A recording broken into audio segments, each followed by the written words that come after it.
আজকে সকালবেলা আম্মুর হাতে দেখতে পাচ্ছেন কত সুন্দর একটি পিঠা, খুবই সফট এবং ভিতরটাও খুবই সাদা। এটা হচ্ছে আম্মুর তৈরি স্পেশাল তেলের পিঠা।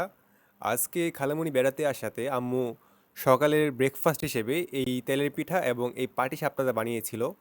দেখতে পাচ্ছেন কত সুন্দর হয়েছে এবং যখন আম্মু বানাচ্ছিল অনেক সুন্দর করে জিনিসটা ফুলেছেও।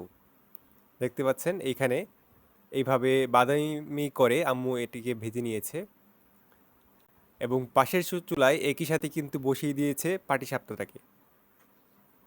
এভাবে কিছুক্ষণ নাড়িয়ে তারপর এটার মধ্যে এই নারিকেলের যে পুরটা আছে পায়েসের মতো করে তৈরি করে সেটা দিয়ে দেয় আম্মু। তারপর এটা দিয়ে পাটিসাপটা তৈরি করে এবং এটা হচ্ছে আমার খালামণির ফেভারিট একটা পিঠা, যেটা খালামণি আসলে আম্মু চেষ্টা করে তৈরি করার। আর এখন যেহেতু শীতকাল চলে আসছে, দেখতে দেখতে কিন্তু শীতের সিজন চলে এসেছে এবং এই শীতের সিজন মানেই হচ্ছে পিঠা খাওয়ার সিজন। তো আজকে এই ছিল আমাদের ব্রেকফাস্ট। দেখতে পাচ্ছেন কত সুন্দরভাবে পরিবেশন করলো এবং আল্লাহর রহমতে পিঠাগুলো কিন্তু অত্যন্ত সুন্দর হয়েছে। তো অবশ্যই কমেন্ট করে জানাবেন কেমন লাগলো। আজকে কিন্তু দিনটাও অনেক ঠান্ডা এবং বাইরে বৃষ্টি পড়ছিল। দেখতে পাচ্ছেন মাত্র বৃষ্টিটা থামলো। তো বৃষ্টি এরকম ঠান্ডা দিনে এরকম একটা পিঠা খেতে কিন্তু আসলেই ভালো লাগে।